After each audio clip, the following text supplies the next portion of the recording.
Two Auburn Tigers made the preseason SI99, and also, is there a new linebacker Auburn fans should be paying attention to? Well, Zach, I actually just finished crushing some chicken farm, and I am freaking ready to rock and roll. You are Locked On Auburn, your daily podcast on the Auburn Tigers, part of the Locked On Podcast Network, your team every day. Yes, welcome on into Locked On Auburn, your daily Auburn Tigers podcast. I'm your host, Zac Blackerby, and thank you so much for making Locked On Auburn your first listen every single day. It's Recruiting Thursday, and we want to thank LinkedIn Jobs for being the official college football recruiting sponsor across the Locked On College Network. LinkedIn Jobs helps you find the candidates you want to talk to faster. Post your job for free at linkedin.com/LockedOnCollege. Terms and conditions apply. And joining us on this Recruiting Thursday, as he does every Thursday, John Garcia, the GOAT, the man, covering all things football recruiting at Sports Illustrated. Big week for you guys, releasing the initial SI99. I know a ton of work goes into that. You guys put two Auburn Tigers in the top 99 players. I was a little surprised to see Jeremiah Cobb up there, but let's talk about that first. What made you put Jeremiah Cobb in the top 99 players in high school football right now? Well, look, I mean, he earned it. The production in 2021 was elite as a runner, as a pass catcher, as a pure playmaker. I think he deserved a spot there. He supplemented it with really great off-season workouts. Saw him in Atlanta, and he really impressed as one of the best pass catching backs in the South. And when you've got that kind of distinction, you're going to be elevated. And I think when you look at the top of the running back board, there's just not a whole lot of complete backs featured in that group. It's really heavy with prospects who are kind of known for one thing. So like Cedric Baxter's RB1, big yet swift. Richard Young's RB2, downhill, compact. So these guys have almost labels attached to them. But when you get to, ironically, Jeremiah Cobb, who's going to Auburn, and Justice Haynes, who's going to Alabama, those are the balanced backs that were like, hey, true 3-down value. They've got that great blend of build, right around 205 pounds or so,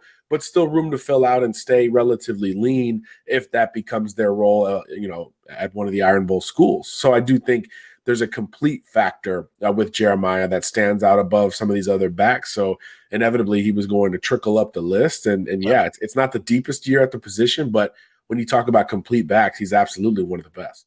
It seems like you guys are higher on Jeremiah Cobb than the other outlets. Do you think it's because of that versatility? Like you said, the complete, you guys have him as the fifth back in all of high school football right now. Is it just the versatility?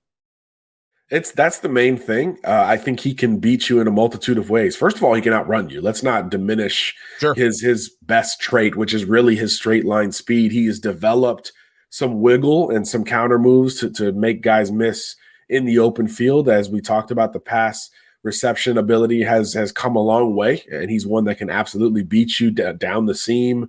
One-on-one with the linebackers is almost unfair with him. But again, he's still got some in between the tackles downhill ability. The vision is great. I love his quick twitch reactionary ability.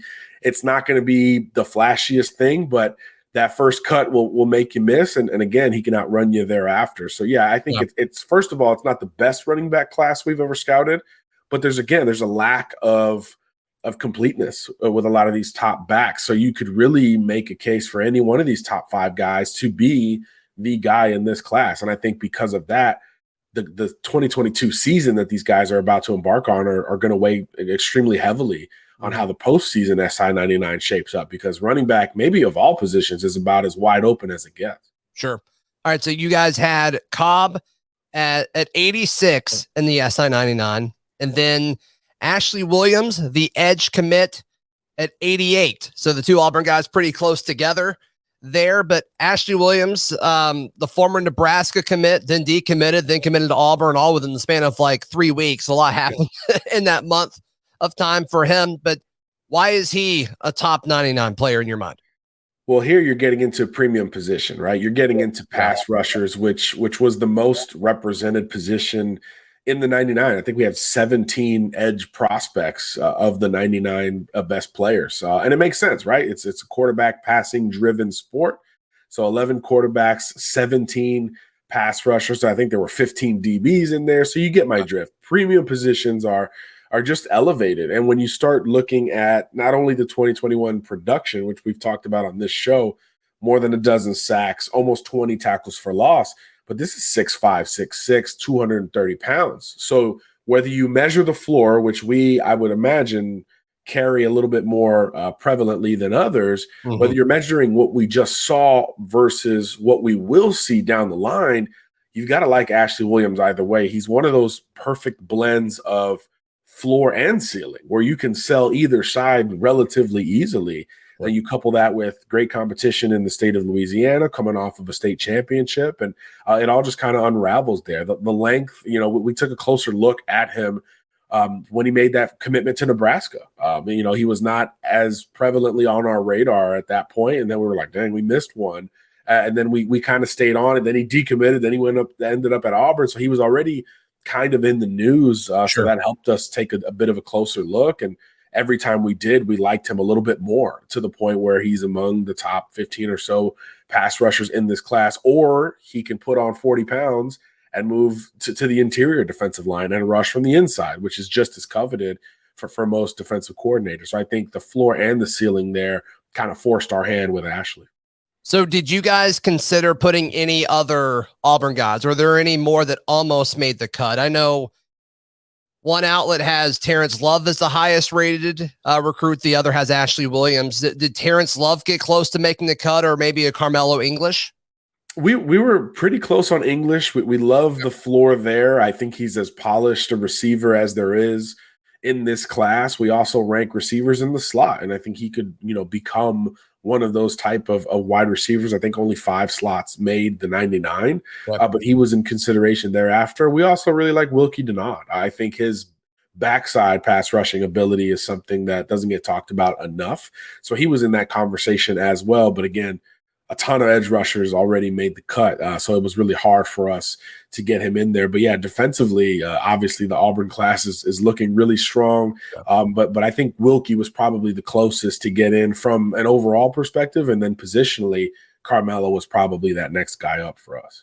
How often is the SI99 updated? Is it just preseason and postseason? Is that That's it? That's it. The recruiting game has become how often do you update kind of game. And we want to not go too early because we want to allow these kids to grow and develop and find their position and then find their junior tape, which is for us the most important year of evaluation. And then we also want to allow ourselves to cool down a little bit. I think you see a sophomore or an early junior tape and you're so excited about them, and then you kind of blindly throw them very high up in the rankings, and then a lot of other things happen down the line. So we really want to emphasize the junior season and the senior season tape. So yeah, we'll reflect that post junior season tape in the preseason rankings. And then of course, allow that senior season to influence moves thereafter so that we do a postseason ranking just ahead of signing day in February. And that's it for us. Right. Absolutely. John Garcia, our guest today. All right. There's a new linebacker that Auburn fans are excited about. Let's get John's thoughts on him in just a moment right here on Locked On Auburn. I got to tell you about our friends at Built Bar. Built Bar is the protein bar that looks and tastes like a candy bar. They're rolling out more and more flavors, specifically of their Built Puffs. That is the same great flavor that you can get in the Built Bar, but now it has that marshmallowy, protein-infused marshmallowy texture. They're all covered 100% in chocolate. They are very, very good.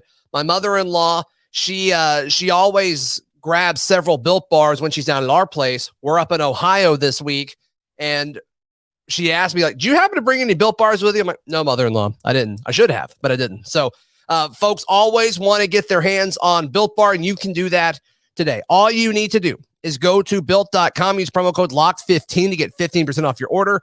That's promo code LOCKED15 for 15% off at Built.com. All right, John, Auburn fans very excited about a new linebacker target that has popped up, Marcellius Pulliam. He is an underrated linebacker in most places. I think On3 has him as a 3-star, but good size, 6'3", 215 from Sandy Creek over in Georgia. What do you like about this kid? He was on campus for an unofficial visit like 2 weeks ago, and it seems like Auburn may be the favorite for him now. Yeah, really interesting, player to come across my desk, and I get it. Like you said, 6'3", 215, some old school in him from a linebacking perspective, which, when we talked about the running backs, we talked about all this modern space, 3-down stuff, but you still need a guy who, hey, it's 1st and 10, drive starter, and there's a back in the hole. Who's going to meet him in that hole? This is the type of player to absolutely do that. This is a very much instinctive downhill linebacker prospect. Plays a lot of special teams as well, and blocked a few kicks as a junior in 2021. So there's a whole lot of instincts going on here with him. Not a lot of coverage samples on that tape, that available tape that we skimmed a little bit earlier. But again, 6'3", 215 or so, and really brings the lumber at the point of contact. So again, a tone setting type of player, one of those energy guys that really gets the team going when you come downhill and make that big hit. He's a great blitzer, very anticipatory, can play the cadence and the snap count really well. He just is one of those, again, 80s, 90s linebackers that you could just see trash talking the quarterback. Think of the program, right? Like, yep. This kid could be an extra in that movie, or a stunt double, if you will. This is the old school SEC type of interior linebacker that you do still need in today's college football. And look, we know this is the SEC West, right? I mean, Bama's going to always run the football. We know that. Ole Miss wants to run the football. Arkansas, hello. This is still something that you absolutely have to combat, especially on early downs as time goes forward. So you still do need this type of presence within your defense. So I'm happy he's getting a little bit more due. I saw he got some official offers from Auburn, Miami, which seems pretty full at linebacker. So that one was interesting, as well as Indiana that he promoted earlier this month. So it looks like he's getting closer to the end of that process. And it seems like the sooner he does, probably the better for Auburn, as you mentioned, having hosted him most recently between the three. Yeah, and you just see more and more positive words about Christian Robinson, Auburn's linebackers coach. I know a lot of folks were excited when that move happened, getting him from Florida, but I think you're starting to see more and more recruits kind of develop relationships with him and being pretty outspoken about how much they enjoy spending time with him. I think it's only a matter of time till some of these start to pop. 100%. C-Rob's a player's coach, a guy who's going to give you the time you need to adjust. He's thorough, but he also brings that energy. He brings that youth to it as well. And it's a really great combination on the recruiting trail. It's one of those things. It's like, once you get linebackers to campus, you just feel better because you've got a guy who's kind of been there and done that physically. And then also as a recruiter over the last really 4 or 5 years or longer. So yeah, this is, I think, one of those positions that you just don't worry about as much at Auburn long-term. You say, hey, signing day, hey, which linebackers did we grab? Okay, cool. Those are going to be pretty good players. Yeah, when they get on the field in 2 years, that'll be great. Looking forward to seeing that.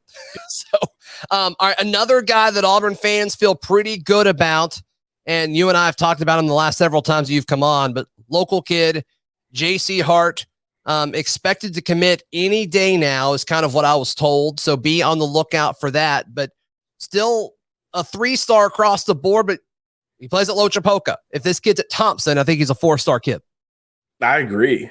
He actually reminds me of a player from Thompson last year, Traquan Fagans, who was one of the best corners in the state of Alabama. Extremely long, 6'1", 6'2", runs incredibly well. But again, I think people want to, first of all, see him, because most of us in this business haven't physically seen him in person. But yeah, see how he matures as a senior. Does he continue to dominate that level of competition, which he certainly should at Lochapoka? And then what more does he bring to the table? How much technique can he show as a senior? But either way, again, Auburn's been all over him from the jump, kind of a local star that you're able to kind of keep local. And I think the sooner that he commits, the better for that pursuit. You don't want this to get into the fall. You don't want this to get into his senior season and schools in the region start missing unavailable prospects throughout that SEC belt, in Georgia, Alabama, Mississippi, Louisiana, where there's always great DBs. You don't want them to start missing on those guys and then start circling back to the JC Harts of the world,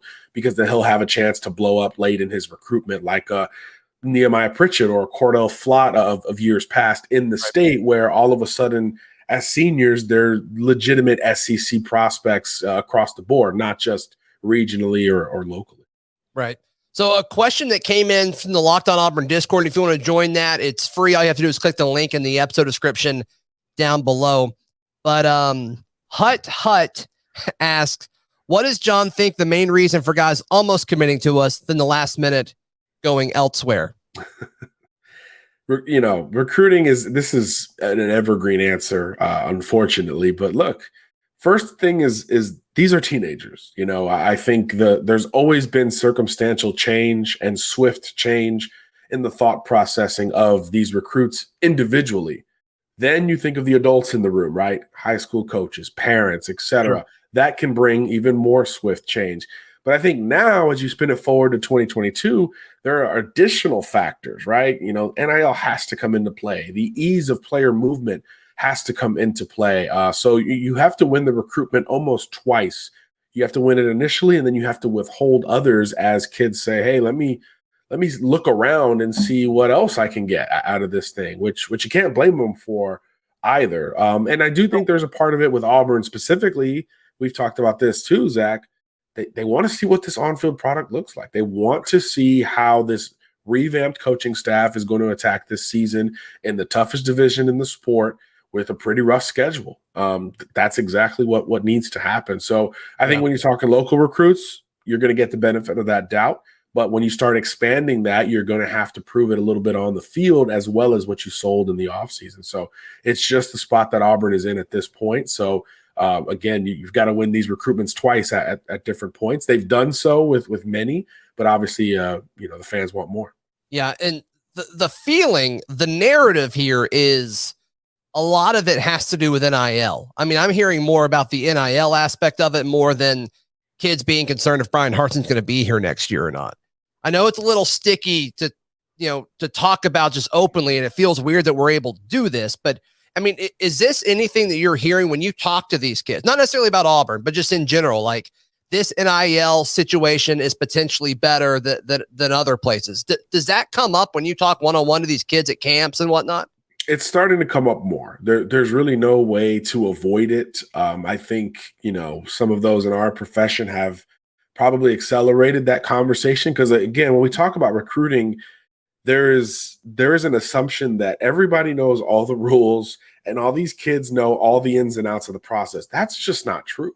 How many adults are in your Discord that are like, hey, what's an official visit? What's a dead period?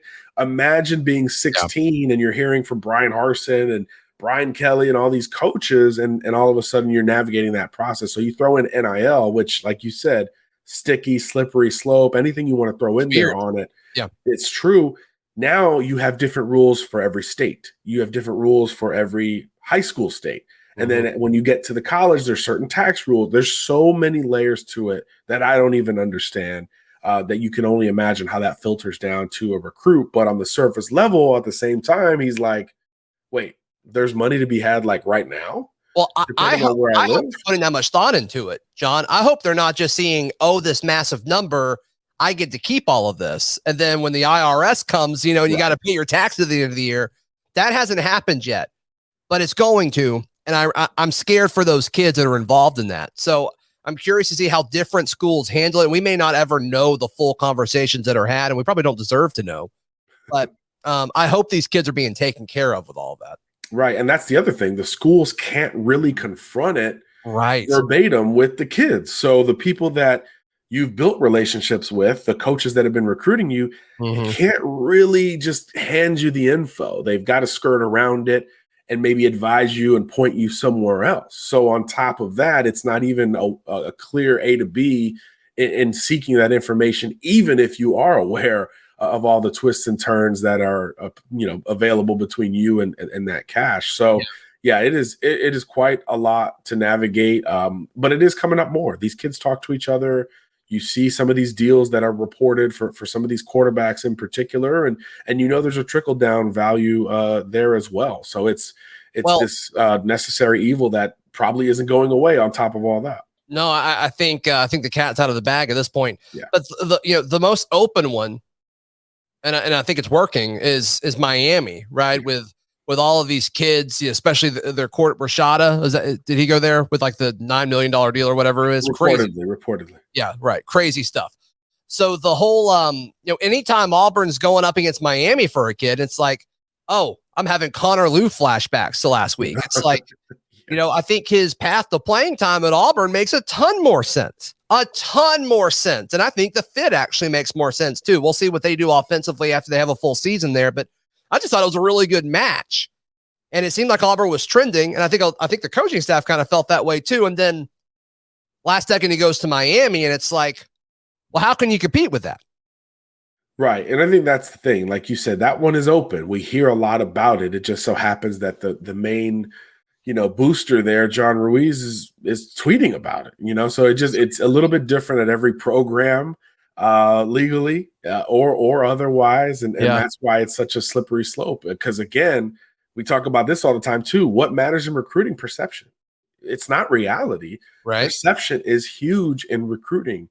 So you hear more about Miami and A&M and Nebraska and USC and some schools that haven't quite been at the plateau of the sport in the last decade or so or longer. And obviously that is one of the main reasons why there's a different feel at some of those places. So it is really quite interesting. And of course it is playing a factor with these kids. And that number's not going down. That number's only going to increase. You're right. John Garcia, our guest today. In just a second, John, I want to ask you your thoughts on what Auburn does with the quarterback position moving forward for 2023 and beyond, right here on Locked On Auburn. If you're tuning in today, hopefully you're enjoying the recruiting conversation. But if you're wondering, hey, where is my practice recap? It's earlier in the feed. Lance and I put up an interview earlier, or I guess later yesterday. So be sure to check that out if you want practice recap and extra coverage for fall camp there. John, so Auburn missed out on several quarterbacks dating back to, Vizina going to Clemson, and then Brock Lynn was the next big one that went to Ohio State. Have you heard anything else about Auburn going after a quarterback for this class? The last I heard was they were in touch to a degree with Jackson Smolik, the quarterback committed to Tulane out of Iowa.